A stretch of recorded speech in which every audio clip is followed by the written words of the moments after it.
love to love. Yeah, I wanted to play what was going on with the Bondi situation. So I'm going to hit play.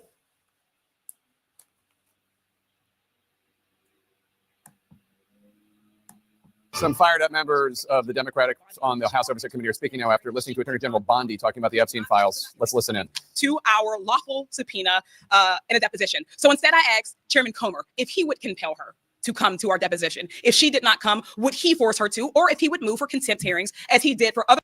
Is not sitting for a deposition. Some fired up members of the Democratic on the House Oversight Committee are speaking now after listening to Attorney General Bondi talking about the Epstein files. Let's listen in. To our lawful subpoena in a deposition. So instead I asked Chairman Comer if he would compel her to come to our deposition. If she did not come, would he force her to, or if he would move for contempt hearings as he did for other people who did not respond to our subpoena. Instead of answering as an adult, he said that I was bitching, which is, again, something that would not be allowed if we were operating under the rules of this committee, because engaging in personalities is actually something that we are not able to do. If C-SPAN and the public were there, I'd imagine that he would not act that way.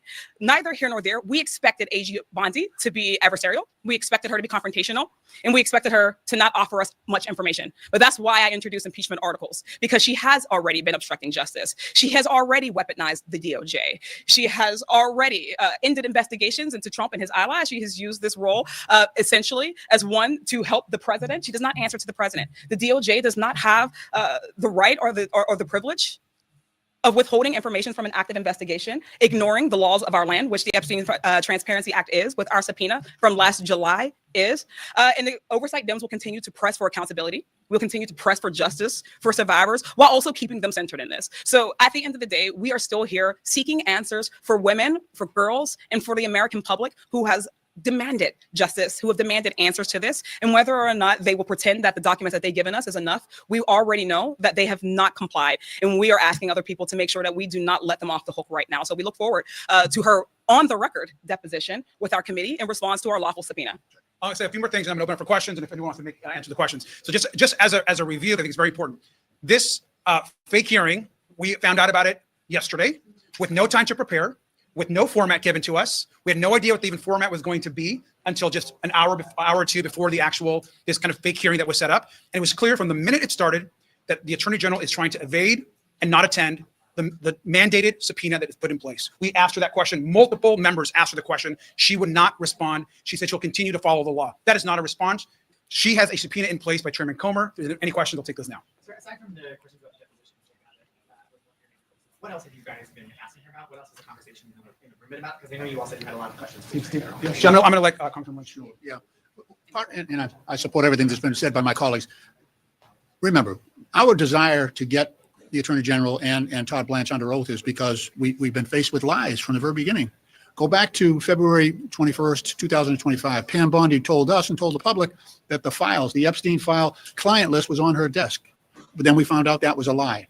Then she told us that that on July 25th, 2025, she said, there's no need for any more disclosure on any of these Epstein files. Then we found out later there's 6 million documents. They give us 3 million of those.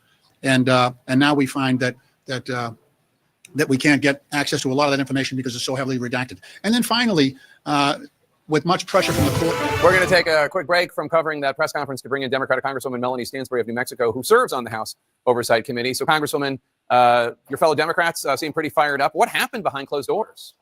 Yeah, well, I just walked out of the briefing room, and what is absolutely clear is that Pam Bondi has no intention of complying with the law and the subpoena that we have issued for her to be deposed under oath in front of the committee. In fact, what appears to have happened is that she and Todd Blanch volunteered to come brief the committee, and so we walked in today ready to hear information that they would provide to us about what's going on with the Epstein File Transparency Act, and basically they said, we've released what we're going to release, and now you can ask me questions. And there was no oath, there were no cameras, the American public were locked out of the room, and it was clear that they were not prepared to answer questions about compliance with the law. And so ultimately, after Chairman Comer insulted Summer Lee, who is the lead in many ways on the subpoena, both the Pam Bondi and the subpoena of the Epstein files, and basically was extraordinarily disrespectful towards her, the Democrats walked out of the room because we're not going to play their games. So just to be clear, the Transparency Act about the Epstein files, that required all of the files to be released released by, I think it was in December, and there's something like 6 million of them. About 3 million have been released, 3 million have not. Of the 3 million that were released, the only thing that was supposed to be redacted was the names and identifying information of survivors. But it is clear that a lot of stuff that was redacted that wasn't pertaining to the survivors was pertaining to the potential perpetrators, and survivor information was actually accidentally included. So they are not in compliance with the law, according to, as I understand the law. Is that right? Absolutely. And not only are they not in compliance with the Epstein Files Transparency Act, they are not in compliance with a subpoena of the Epstein files. In fact, it's important to remember that going all the way back to August 5th, we subpoenaed the full unredacted Epstein files, and the administration has not even attempted to comply with that subpoena. And part of why we launched a bipartisan effort to change the law to force them through the Epstein File Transparency Act to comply with our subpoena is because they were not complying to begin with. Then they missed the deadline, over redacted. And Todd Blanch himself said today that basically they've released everything they're going to release. Well, that is not compliance with the law. In addition to that, I think what we were all shocked by today is that Pam Bondi was asked multiple times by my colleagues if she would comply with the subpoena for her own deposition under oath, and she refused to answer yes. So I think we can say very squarely that the cover-up continues. So, Congresswoman, I believe we're here today because I think it was 4 or 5 Republicans on the Oversight Committee joined with all the Democrats to force Pam Bondi to come before the committee.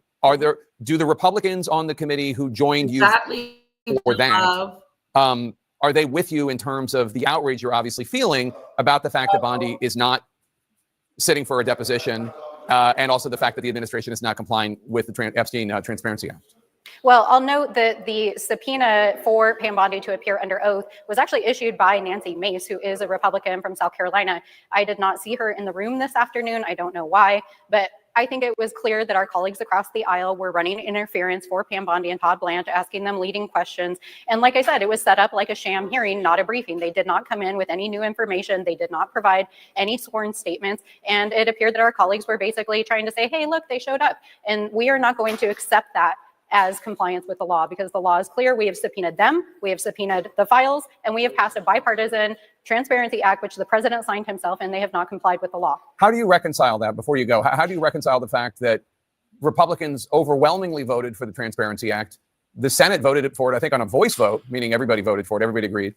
And the president signed it into law. They all made this public display of supporting this transparency, but they're not doing it. How do you reconcile that? Right. Well, I mean, my question is, how do they reconcile their own beliefs, their own values, their own morals, and their own politics with what the American people are demanding, including their oaths of office, which is that they follow the law themselves? So I think it's very clear the American people overwhelmingly are demanding justice for the survivors. They want accountability. They want perpetrators to be held accountable, and they can't run from that. And neither can the president. In fact, the questions are not going to end, whether it's questions about his own accusers, which have been covered up in the files, or it's the handling of this case. The American people are not going to let this go. And I think that my colleagues understand that. And that's why they have joined us on occasion to hold them accountable. But it is very clear that the Trump administration is doing everything that they can to run from this. And we are going to hold them accountable.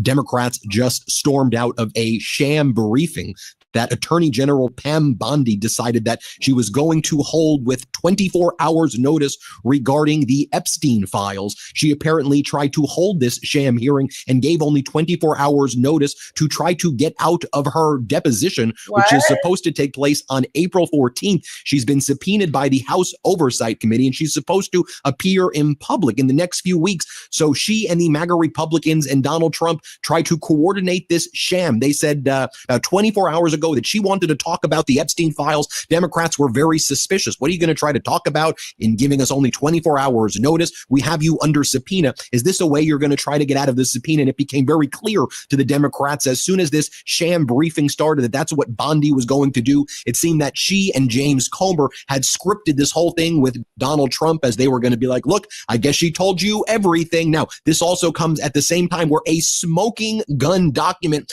was just revealed on the House floor floor by Democratic Congressmember Dan Goldman, who's been all over the Epstein file investigation by the Democrats. And he exposed this email that was previously redacted by Trump's DOJ. It's obvious this was serious obstruction of justice. This was criminal, it appeared, what's been going down here, obviously. And what the DOJ redacted were notes that were sent by Donald Trump's lawyers back in 2009 to lawyers for victims and survivors and the lawyer for Jeffrey Epstein and Ghislaine Maxwell, because on October 14, 2009, based on this document that has just been unredacted, it's already been, unredacted, but it was redacted in the documents that were produced publicly. But Congressmember Goldman made this public. It's obvious that Donald Trump and Epstein's connections on these documents far more extensive than Donald Trump or the DOJ ever want to say. I'm going to go over what was in this document in just a moment, but let's just bring this all together. So,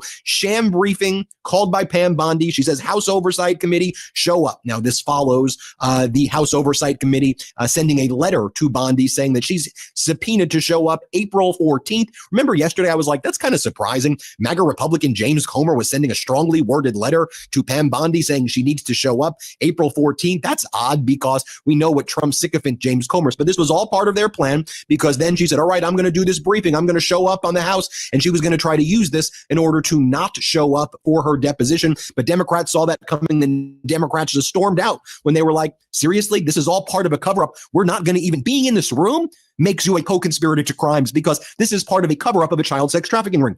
Democratic Congressmember Robert Garcia posted the following moments ago. Oh my God, this is some serious stuff. Oh my God. Oh.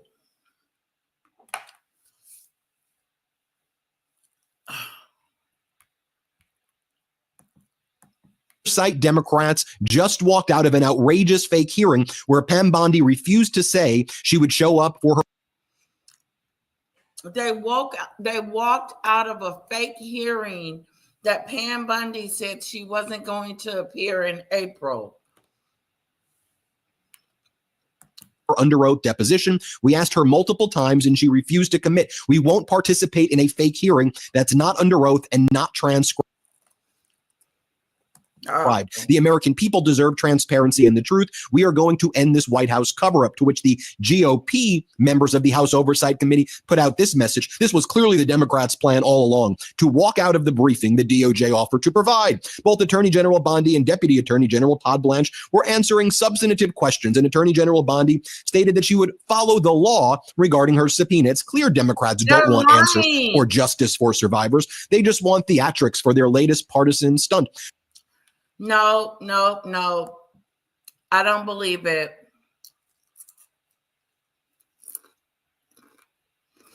Bye, love.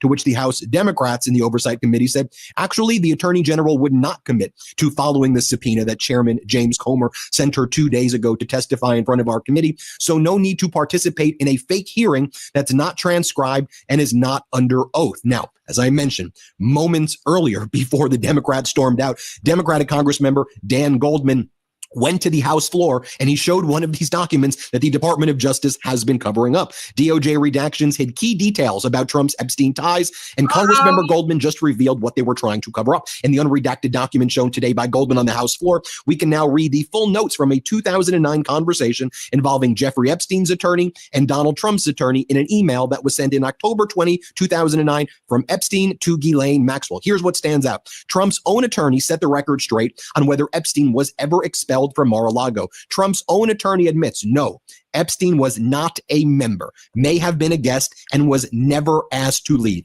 Let me repeat that. Donald Trump's lawyer saying Epstein was never asked to leave Mar-a-Lago. Mar-a-Lago's manager, Bernd Lemke, also confirmed Epstein never asked to leave. The notes reference Trump being on Epstein's plane, contradicting public denials. It confirms that Trump had interactions connected to Epstein's world, far beyond what he has repeatedly claimed. Trump, I may have been at Epstein's house with my wife. As Jesse Lee explains, this is incredible. Trump administration's redacted, Trump regime redacted his own lawyer debunking two repeated lies that Trump has told his friendship with Epstein. that told about his friendship with Epstein. I'm sure John Roberts, Chief Justice of the Supreme Court, can explain how this was some official action, but these redactions were a deliberate and illegal cover-up. This is the document that was made available publicly. You can see all of the redactions on the DOJ website. Goldman just exposed it moments ago. Now, going back to this sham hearing that Bondi wanted to contrive with Donald Trump and MAGA Republicans, one of the things that went down is when you had Democratic Congresswoman Summer Lee asking questions and saying, you know, are you going to show up, Bondi, to your deposition? You're subpoenaed. We don't want this. We want you to show up under oath, not a sham hearing. Then MAGA Republican chair of the House Oversight Committee, James Comer, was like, stop bitching. He said, you need to, why are you bitching? He said, that's the words of Comer at this sham hearing. And she put him on blast. Watch what went down. To our lawful subpoena in a deposition. So instead, I asked Chairman Comer if he would compel her to come to our deposition. If she did not come, would he force her to, or if he would move for contempt hearings as he did for other people who did not respond to our subpoena? Instead of answering as an adult, he said that I was bitching, which is, again, something that would not be allowed if we were operating under the rules of this committee, because engaging in personalities is actually something that we are not able to do. If C-SPAN and the public were there, I'd imagine that he would not act that way. Neither here nor there. We expected AG Bondi to be adversarial. We expected her to be confrontational, and we expected her to not offer us much information. But that's why I introduced impeachment articles, because she has already been obstructing justice. She has already weaponized the DOJ. She has already ended investigations into Trump and his allies. She has used this role essentially as one to help the president. She does not answer to the president. The DOJ does not have the right or the privilege of withholding information from an active investigation, ignoring the laws of our land, which the Epstein Transparency Act is, with our subpoena from last July is. And the oversight Dems will continue to press for accountability. We'll continue to press for justice for survivors while also keeping them centered in this. So at the end of the day, we are still here seeking answers for women, for girls, and for the American public who has demanded justice, who have demanded answers to this, and whether or not they will pretend that the documents that they've given us is enough, we already know that they have not complied, and we are asking other people to make sure that we do not let them off the hook right now. So we look forward to her on the record deposition with our committee in response to our lawful subpoena. Now, Democratic Congresswoman Stansbury talked about how shocked they were at Bondi's behavior and what Blanch was doing at this sham hearing they tried to set up with less than 24 hours notice. Play this clip. And Todd Blanch himself said today that basically they've released everything they're going to release. Well, that is not compliance with the law. In addition to that, I think what we were all shocked by today is that Pam Bondi was asked multiple times by my colleagues if she would comply with the subpoena for her own deposition under oath, and she refused to answer yes. So I think we can say very squarely that the cover-up continues. So Stansbury talked about walking out of the briefing room as well. Here's what she said. Yeah, well, I just walked out of the briefing room, and what is absolutely clear is that Pam Bondi has no intention of complying with the law and the subpoena that we've issued for her to be deposed under oath in front of the committee. In fact, what appears to have happened is that she and Todd Blanch volunteered to come brief the committee. And so we walked in today ready to hear information that they would provide to us about what's going on with the Epstein File Transparency Act. And basically they said, we've released what we're going to release, and now you can ask me questions. And there was no oath. There were no cameras. The American public were locked out of the room. And it was clear that they were not prepared to answer questions about compliance with the law. And so ultimately, after Chairman Comer insulted Summer Lee, who is the lead in many ways on the subpoena, both of Pam Bondi and the subpoena, the Epstein files, and basically was extraordinarily disrespectful towards her, the Democrats walked out of the room because we're not going to play their games. So just to be, Democratic Congressmember Robert Garcia, who chairs the House Oversight Committee, had this to say. Just as a review, I think it's very important. This fake hearing, we found out about it yesterday with no time to prepare, with no format given to us. We had no idea what the even format was going to be until just an hour or two before the actual, this kind of fake hearing that was set up. And it was clear from the minute it started that the Attorney General is trying to evade and not attend the mandated subpoena that is put in place. We asked her that question. Multiple members asked her the question. She would not respond. She said she'll continue to follow the law. That is not a response. She has a subpoena in place by Chairman Comer. If there's any questions, I'll take those now. Congressmember Frost said the following. The Attorney General, I'll have Congressman Frost come in. He specifically also asked her if she would show up to her deposition, and she was very clear to come out. Look, to me, it's very clear that the purpose of this entire fake hearing, this fake deposition, is the Attorney General trying to weasel herself out of sitting in front of us under oath, under a bipartisan subpoena that we gave her committee. We asked her multiple times, are you going to come and speak with us under oath? She would not say yes. Filibuster would not say yes.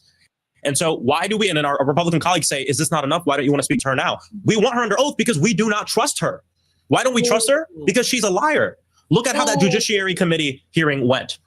Whoa. She was spying on members of Congress when they were in the DOJ looking at the documents unredacted. Liar. Look at what she's done as far as not putting documents relating to Donald Trump on the website, not releasing them, and only doing it when the public noticed and said something about it. We want her under oath because we don't trust her. We want her under oath because she has shown that she is involved in a cover-up. My Republican colleagues under the last administration would not stand for this, with Merrick Garland being in front of them, not being under oath. They wouldn't allow that to happen for a second. So we see this for what it is. This is not a briefing. A briefing is when we sit down and we're getting information from the person giving the briefing. That didn't happen here. She sat down. They started the clock like a hearing. It's a hearing.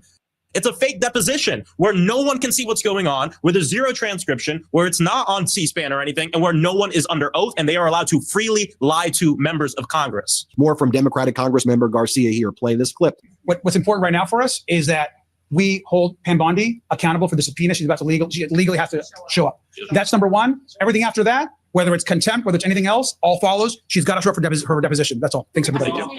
Also, Pablo Manriquez, who leads our Washington, D.C. bureau at the Midas Touch Network, caught up with AOC in the halls of Congress. And here's what she had to say as well about Donald Trump being compromised by the Epstein files. Let's play this clip. And on Iran, do you feel that Trump being compromised as part of the Epstein files is putting our troops at risk abroad? A lot of our adversaries are using the Epstein files as sort of to create the narrative around the war. Yeah, I think there was a story recently, if I'm not mistaken, about how they believed that the files themselves were compromised by a foreign actor. And anytime you have compromising information that is in the hands of a foreign actor, you have the possibility of manipulation, extortion of public officials. And that is extremely dangerous. And the whole point of having that is to force public officials to make decisions that are not always in the best interest of the United States so that they can kind of escape blackmail. We need to know more about the details of the situation, but ultimately we have seen U.S. service members lose their lives in addition to many innocent Iranians. And do you think the Epstein? And we don't know, and there hasn't been justification as to why. Do you think the Epstein files could make Trump a target for blackmail then? We don't know what's been compromised and what hasn't. Pam Bondi needs to release the other 3 million files. We have to remember that Attorney General Bondi is still illegally withholding it. She's in violation of the law. And from what from what folks have seen in the Epstein files, Trump is absolutely implicated. And that's just from what's been mentioned. That doesn't even include what's been hidden. And so if there's a foreign actor out there that has more access to the Epstein files in the United States Congress, then we do not know who is compromised, the extent to which they are compromised, and the extent to which blackmail could play a role. But I suspect the odds of that could be quite high. And here's what Democratic Congressmember Subramaniam had to say to us. Play this clip. So, Congressman, do you think that Trump being in the Epstein files is compromising our troops? Because, obviously our adversaries are using that to sort of cast the narrative about why we're in Iran. Yeah, it's embarrassing for our country, and they're using it against us. The fact that he's been covering this up and been even named himself at different times in the files. So it's going to continue to be a problem for us. Yeah, thank you, Congressman. Appreciate it. And more from Democratic Congressmember Frost right here. Play this clip. So, Congressman, are you concerned that Trump being compromised by the Epstein files is having a negative impact on our troops' safety abroad? Our adversaries have been using, obviously, the Epstein files. 100%. And I think, I'm not sure it's the whole reason, but I definitely think part of the reason we're even in Iran has to do with the fact that he's looking for every single thing he can do to shift away attention from the fact that he's not only is he in the Epstein files, but he's in it a lot. And he had a very close relationship with Jeffrey Epstein. And he's engaged in one of the greatest cover-ups we've ever seen from a U.S. president. So that's why we successfully subpoenaed Pam Bondi, and that's why we're going to continue to investigate this. Yeah, thank you so much. This was an explosive moment indeed in the House. Bondi calls a sham hearing, which she's trying to do in lieu of having to show up under oath. She and Trump and obviously the MAGA chair of the House Oversight Committee, James Comer, were going to be like, well, she's already told you everything, so why does she need to testify under oath? Democrats caught it in real time, called her out for it. When it was obvious they were doing a sham hearing, Democrats walked, Republicans tipped their hand. You heard it all here. And this follows what we just saw on the House floor, where Democratic Congressmember Goldman pulls out the email that no one's seen before. And it's Trump's own lawyer saying Epstein was never kicked out. Saying Epstein was never kicked out of Mar-a-Lago. He wasn't even a member. He was a guest. And remember what I've always been saying. Yeah, because Epstein had Mar-a-Lago brought to his house. He never had to go to Mar-a-Lago. The spa was brought to Epstein's place. Epstein lived like a mile and a half away, and the spa went there. That was one of the big things. And Mar-a-Lago was one of the locations where Epstein engaged in child sex trafficking because he recruited from there, like Virginia Giuffre when she was an underage child. Folks, this cover-up is getting deeper. Obviously, one of the reasons that Donald Trump is in a never-ending war now with Iran. And by the way, we're going to do more reports there because Iran has now struck a main Qatari energy facility, as it said it was going to do, a main energy facility in Riyadh as well. As I said, they were going to do. This thing's escalating, and its beginning was caused by the fact that Donald Trump was covering up the Epstein files. Anyway, hit subscribe. Let's get to 7 million subscribers, and thank you so much for watching. Want to stay plugged in? Become a subscriber to our Substack at MidasPlus.com. You'll get daily recaps from Ron Filipkowski, ad-free episodes of our podcast, and more exclusive content only available at MidasPlus.com.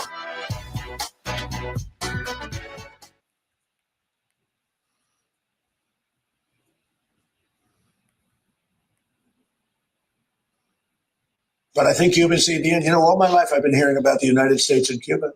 You know, when will the United States do it?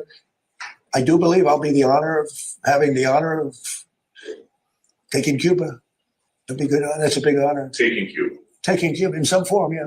Taking Cuba. I mean, whether I free it, take it, I think I could do anything I want with it. You want to know the truth? They're a very weakened nation.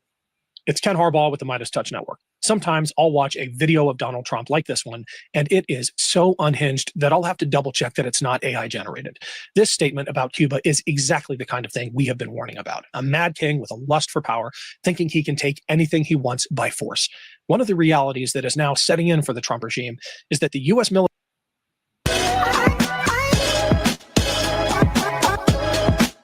All right, what's poppin', everybody? It's your boy Armando. We're back with another video. Get in here, get in here. It's time to get into some things. Okay. Somebody said it's gonna get nastier than Mama Tina's gumbo, okay? But no, here's the thing. Beyonce's mom is at the rodeo, and she is selling her famous gumbo. Now, here's the thing.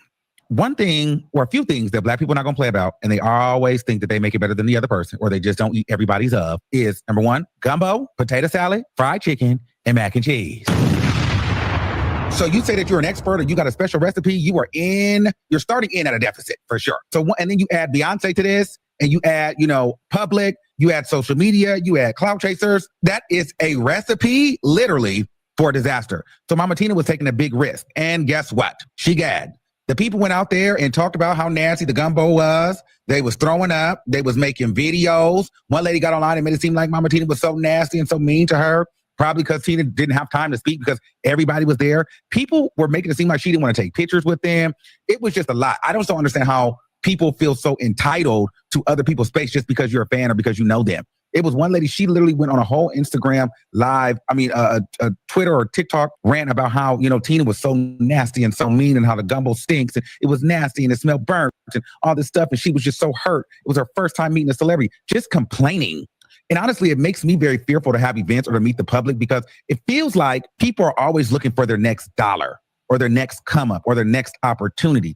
Now, mind you, this got so bad that the health department temporarily closed down the gumbo spot. Let me tell you, Tina Knoll started the week with some Southern discomfort. Her Texas eatery, Mama Tina's Gumbo, was shut down at the Houston Rodeo Monday, but the good news is it's back open, all right?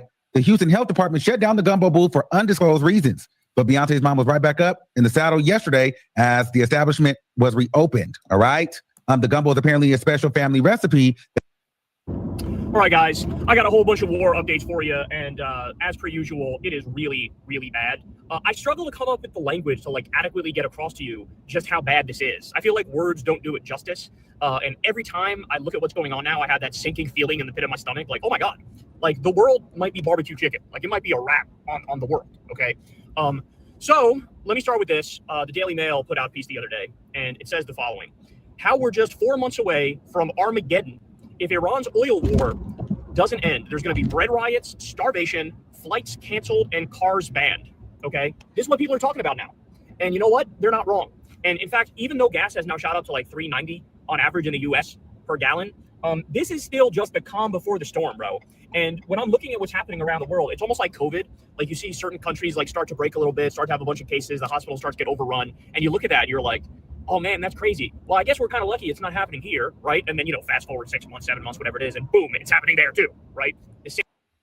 All right, guys. So when I tell you that our allies are done with us, I mean it in a way that has never been the case since the end of World War II. Like, our allies are so fucking fed up. They're so full of our shit. They're so done. They're so over it that I don't think the government has any idea what's coming. You know what I'm saying? Like, it turns out you have to, when you have relationships as a government, you need to, like, you know, work on those relationships and try to keep them happy and, like, do things that are mutually beneficial. But what Trump does is the opposite. He assumes, well, we're the best nation. We're the indispensable nation. We're the world power. We get to boss people around and tell people to fucking fuck off and shit.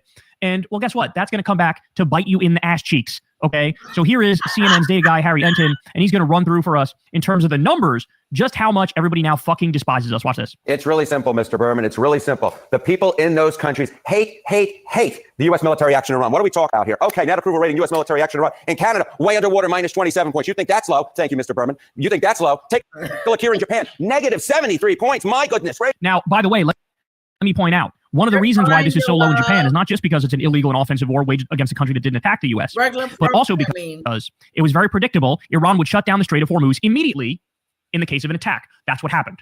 Okay? They get over 90% of their oil through the Strait of Hormuz. So this obliterates their economy, like destroys it.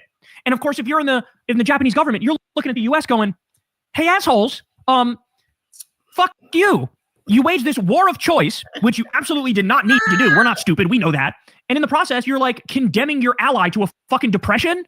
Like, you're putting us through immense pain because you're a bunch of fucking idiots and you want to create a greater Israel and you want to suck off Netanyahu. Fuck you. So that's what happens. Minus 73. It's way down there. How about in the UK? We're talking about 34 points underwater. Key U.S. allies, the people in those countries absolutely despise the U.S. military action in Iran. No wonder the leaders in those countries are, let's just say, a little apprehensive about helping out the U.S. Okay, not only that, I'm telling you guys, behind the scenes, they are having conversations with China. I guarantee you. We already know Canada did that. Others are doing it. They're whispering into China's ear, like, look, we know Trump is crazy. We know the U.S. is barbecue chicken. We know it's over for the U.S. empire. We want to be with you. We want to make deals with you. And eventually that's going to happen. The petrodollar is going to be cooked. You know, the dollar being the world reserve currency is going to be donezo. And then we're talking about fucking Great Depression, debt crisis, Great Depression. This country falls apart. Like, what we're looking at here is just beyond disturbing. I shudder at the thought of what this is going to look like when it all actually falls apart. In 2003, and I'm picking that point because that was the beginning of the U.S. intervention war in Iraq. How did people in these countries feel at the beginning of that war compared to now? Okay, so you see these numbers are quite low. They weren't always this low when it came to U.S. military action in the Middle East, because take a look at this situation. Okay, shift in net approval rating, U.S. military action in Iran now versus in Iraq in 2003. In Canada, way down. We're talking down, get this, 27 points. How about in Japan? Down way down there, down 45 points. How about in the UK? And of course, there was UK involvement in that particular war. Look at that, down 48 points. So what we're seeing is a massive shift when it comes to how the people, our allies, people in those countries are viewing the U.S. military action in the Middle East. Far less popular this time around. No wonder the leaders in those countries want pretty much absolutely nothing to do with this. Yeah, and it's going to destroy the global economy, as we were talking about before. But the difference here is that was also an illegal and offensive war against a country that didn't attack us. The difference is some semblance of competence and some semblance of wanting to bring along our allies. So the Bush people made an argument for fucking 2 years straight before the war in Iraq. They tried to say, hey, this guy's a problem. Here's why he's a problem. He's going to attack us. You work with Osama bin Laden on 9/11. All that was bullshit, but it built a case. It built an argument. It manufactured consent, to use the terminology of Noam Chomsky. Okay, and then you go and you try to bring along your allies with you. That's why that illegal and offensive war was more popular than this one. And this one, nobody wanted it. And like I said, it's going to have economic consequences for fucking everybody. Now the Trump regime handed Russia a massive win because they're providing waivers for people, and Russian oil and gas is being sold, and it's being sold at a much higher fucking inflated price. They know there are big electoral consequences if they do, and not good electoral consequences. What's happening overall with views of America abroad? Yeah, okay, so you see these numbers, you see these shifts down in terms of how our allies or folks in those countries view U.S. military action in the Middle East. You see how unpopular it is this time around, Canada, Japan, the UK, and this is just part of a larger picture, Mr. Berman, a larger picture. Favorable view of the U.S. in 2025 versus 2024, of course. Donald Trump being the president in 2025, Joe Biden being the president of the United States in 2024. Look at this. Favorable view of the U.S. down 70.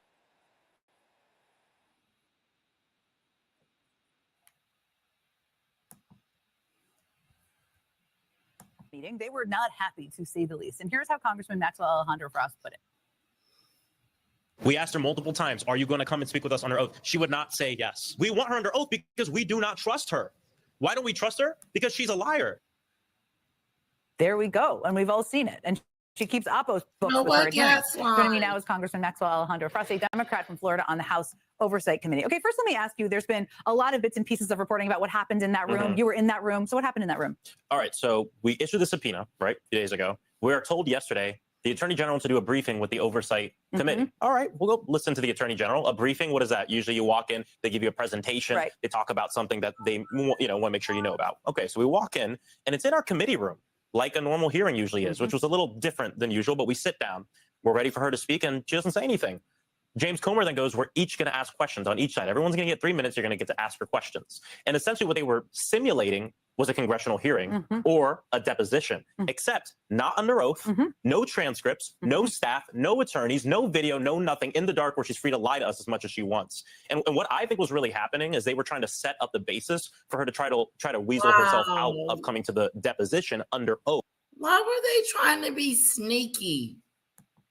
That is very much needed. And we caught on to this very early. And then Representative Summer Lee, one of my colleagues, turns to Comer and says, I'm not going to ask her questions because she's not under oath, but I want to ask you a question. Are you going to make sure that she comes back to do the deposition that we voted on in a bipartisan way under the law? Because we asked her time and time again, and she wouldn't commit to coming. She kept saying, I'll follow the law. She wouldn't say yes or no. That's her way of getting out of it. And James Comer and her go back and forth, and James Comer literally looks at her and says that she was bitching. And then at that point, we decided to leave. We walked out because we're not going to give Pam Bondi material to try to get out of the legal subpoena that we issued her just a few days ago. And that's what happened. And that's why we all walked out very pissed off and very frustrated at this brazen attempt to try to circumvent the law. And my Republican colleagues are like, well, why don't you ask her questions now? Why? We don't trust her. She's a liar. She's involved in one of the greatest cover-ups we've ever seen with the Epstein. Wow. She's a liar. She's the greatest cover-up we've ever seen in Epstein. They don't believe her. They do not believe Bundy at all. She is not credible.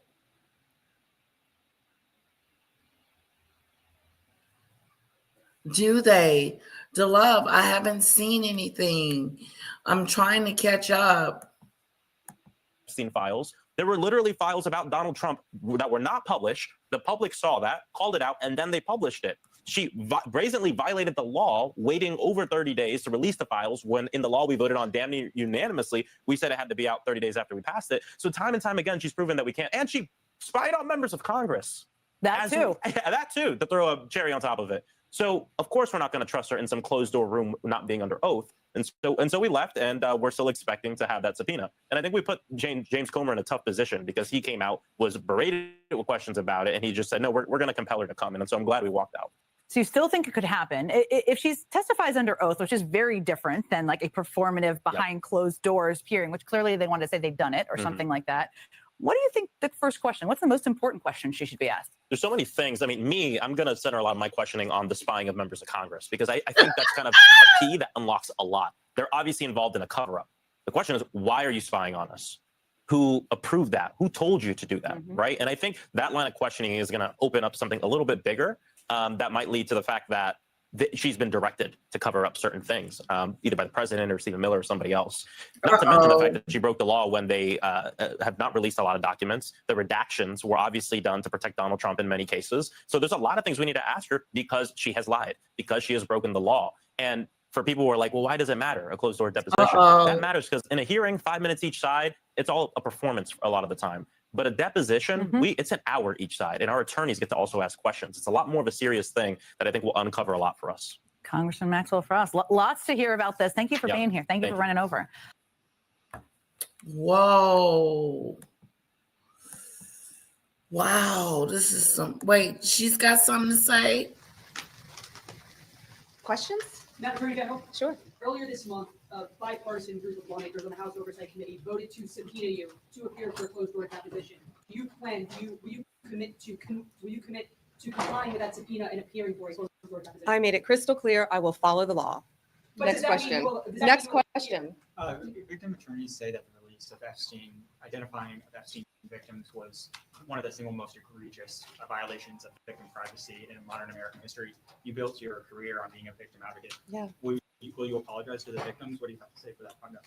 Can you explain what you mean by identify? You mean victims' names that were released that shouldn't have been? Exactly. Yeah. So under the Epstein Transparency Act, we had 30 days to redact and release under the law that was passed 3 million documents. If you stack those up, that's the height of the Eiffel Tower.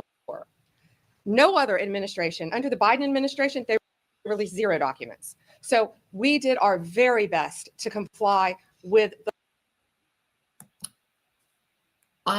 but in defense of Joe Biden, he never said he was going to release any files. And number 2, What do you mean you've done your best? So you're closing it down? It's over? It's a done deal? The law. And of course, we don't want any victim to be further victimized. And that's why we had 500 attorneys with the criminal division, with the national security division, with the FBI working around the clock to do the best we could. I think it was less than 1%. The best we could? You brought nobody to justice. And Andrew is the guinea pig here. You guys brought nobody to justice. There's more in that files than you're saying. I think your president is guilty and you're trying to, she's trying to pretend like, oopsie daisy, like he did nothing. That is not good.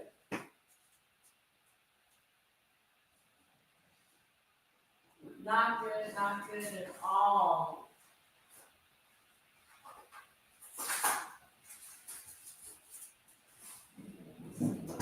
Are we serious? Are we serious? Are we serious? Oh boy, let's see. We're serious about this. Error. Todd, do you want to add to that? Yeah, no, that's right. We said from the beginning that any mistakes that were made, and there should be no mistakes. And so when you say lawyers have said something, that's not a fair question, and you know it, because we took pains to protect victims. When we were when someone identified that there was a victim, we immediately pulled that document down, fixed it, and put it back up immediately. And so of course we don't ever want to do anything to re-victimize anybody that was victimized by the horrible crimes of Mr. Epstein. But we didn't to the extent that mistakes were made. Well, if there are victims, then who victimized them? There were mistakes made because of the reasons the Attorney General just said.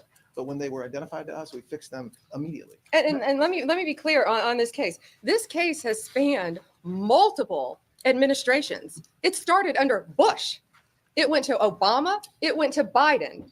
We were no documents were released, only under the Trump administration. And we released 3 million documents, had 500 attorneys working on that, complying with the law the best we could, and protecting victims in doing it. The best we could. That's your way of saying that we did it. we didn't do a good job because nobody's going to jail. Nobody's going to jail. No victims. Nothing to see here. Sweeping under the rug. Let's go. Trust me, you're not going to be able to plead that forever.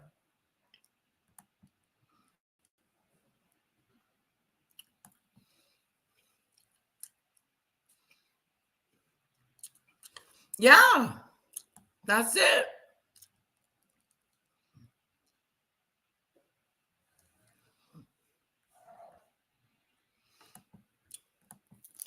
No, Attorney General, Go this ahead. has been quite an odyssey. We did the best we could. With an encounter you had with some activists in the Roosevelt Room where you handed out some binders. Then there was a discussion, a statement that the FBI and DOJ put out that this investigation was over. But flash ahead to a couple of weeks ago, you had a very unusual appearance before the House Judiciary Committee. Do you have any regrets? Is there anything you might have done differently? And do you think that your comportment and the department's comportment in this have exacerbated the public's lack of trust in this process? Well, let me repeat what I just said. This has spanned 4 administrations. Bush. I don't know why they haven't done anything, but it's on you. Obama.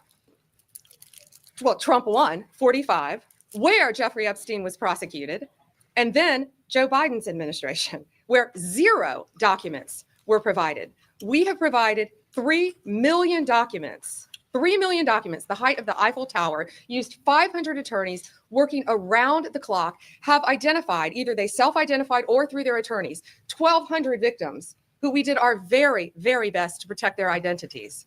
And 1,200 victims, and you have nobody coming to justice. Does that make sense? so we're proud of the work that we've done on this. Go ahead. Next. How can you be proud of yourself and there are nobody coming to justice? You got a lot of victims. Oh, we're proud of the work that we've done on this. Go ahead. Next question. Democrats in the committee walked out. They called We're proud to protect their identities. And so we're proud of the work that we've done on this. Go ahead. Next question. Democrats in the committee walked out. They You called it a shouldn't be fake proud. hearing and said you were just trying to get around appearing for a deposition. Can you respond to those? Sure. We were there to answer questions. It's the evening. We came at their convenience. We gave them as much time as they wanted. And one congresswoman screamed C-SPAN wasn't in there, so she didn't want to ask questions. Yet all day long, they've been on social media saying they had all these questions. We sat there saying, anything you want to ask us, anything you want to ask us. And they First of all, you're sneaky and did it underhandedly, and you don't want to do it in front of all of us, the people. You're a liar, Bundy. screamed C-SPAN wasn't there, one of them, and then they stormed out of the meeting. So thank you all. Thank you. Have a good night. Thank you. Victims. Some victims have said they aren't satisfied with responses they've received in your office. One day after the House Oversight Committee subpoenaed Attorney General Pam Bondi to testify under oath about the Justice Department's handling of the Epstein files, Bondi and her deputy Todd Blanch met with members for a briefing behind closed doors. Now, when Democrats emerged from that meeting, they were not happy. All right, guys.